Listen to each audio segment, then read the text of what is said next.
Hi, I'm Jason Thorpe with LTV Sports. Are you excited for football? Because we sure are. I figured the best way to get pumped for the upcoming football season is to truly give you my assessment of each of the 8 divisions in the league.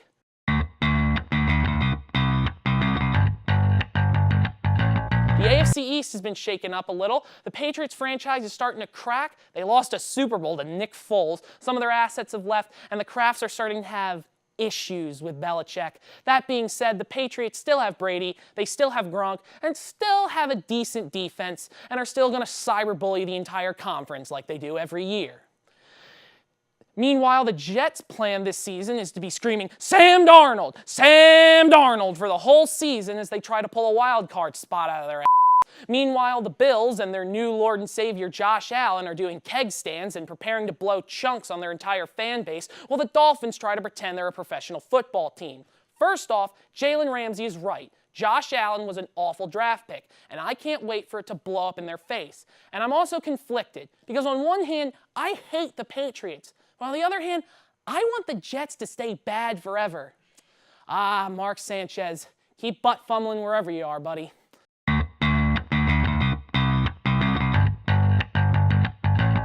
The AFC West will be interesting because you have 3 teams who actually have a chance of making the playoffs.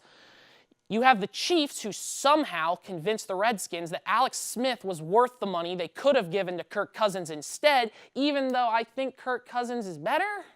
God, Dan Snyder's a idiot.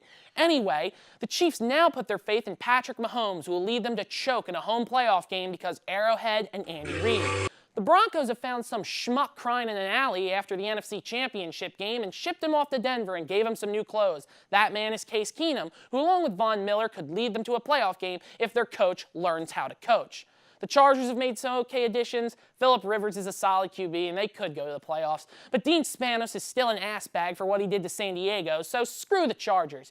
And the Raiders get to give Oakland one more season before they flip them the bird and off to Las Vegas.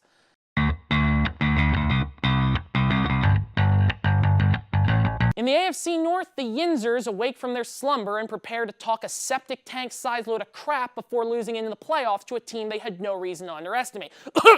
Jaguars, you lost to Blake Bortles. Steelers, your time is coming to an end. Big Ben is going to Brett Favre you soon, and then you're boned.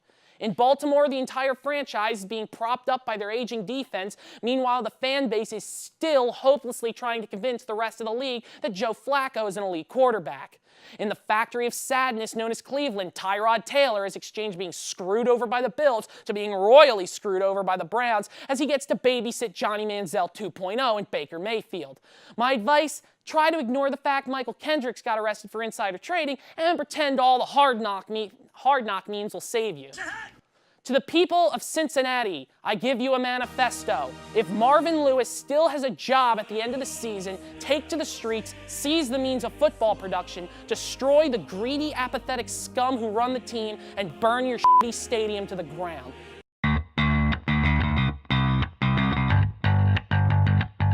The AFC South is made of 2 teams that might actually be interesting to watch and 2 others that are You have the Jacksonville Jaguars, who are essentially trying to survive with Blake Bortles as QB, while Jalen Ramsey, the walking hot takes machine, will try to shut down every wide receiver in the league. And then there's Leonard Fournette.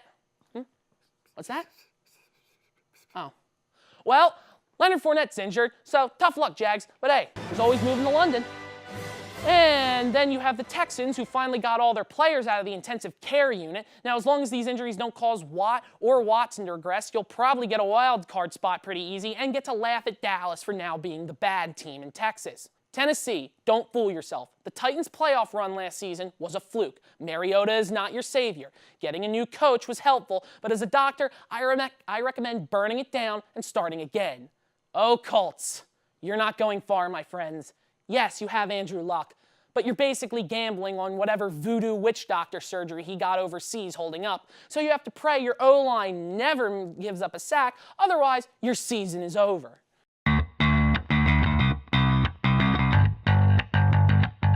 The NFC East, my favorite division and always a crap show. The Redskins are by far the most overrated team in the division. If you think Alex Smith is a step up from Kirk Cousins, you might as well institutionalize yourself right now.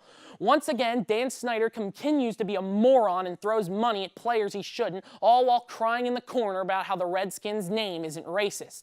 Giants fans, I bear good news. This season won't be a total train wreck. You got a real head coach, a run game, and your receiving core's back. However, if Barkley, Odell, or Shepard get injured, you'll be in trouble while the rest of us continue to wonder why Eric Flowers is still on your team.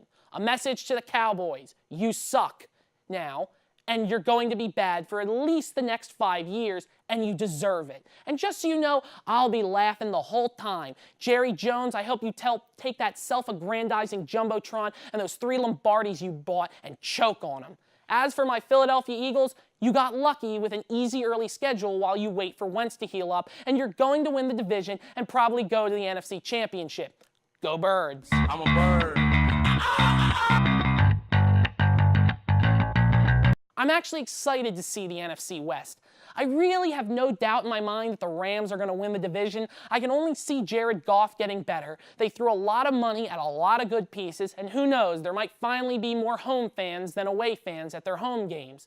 The whole league can grab some popcorn and watch the Seattle Seahawks and the 12 have an existential crisis while they try to pretend they're still that Super Bowl team and that the Legion of Boom is still there, all while Pete Carroll tries to rebuild the team while pretending not to because they're still a good team.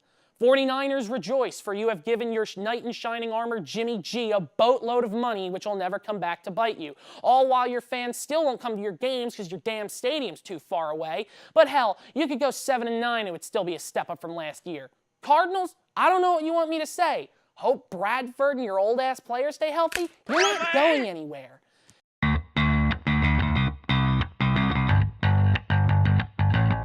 He's back. Hide your children, hide your wives. Aaron Rodgers returns to lay waste to franchises all across the land, all while carrying the rest of the scrubs that make up his team in an attempt to take back the North from the Vikings. Good luck, Aaron. You deserve to be on a real team, but for $130 million, I'd stay in Green Bay, too. Speaking of the Vikings, how'd that playoff run go? Oh, no. That's really bad. Well, at least you got a real QB in Kirk Cousins, and who knows, maybe you still have some of that Minneapolis Miracle magic left in you. But let's be real, you're winning this division because everyone else in it sucks ass. The Lions showed promise last year, their defense played well, and your QB did all right, but you smell that? Smells like 2013 with a tinge of 0-16. Might be a sign, Lions. The Bears, oh, the Bears. Your defense is great, but that's not your problem. Your problem is that Mitch Trubisky is your quarterback. Yeah, you got him some weapons, but it's still Mitch Trubisky. Enjoy being bullied by the Packers and the Vikings along with the Lions.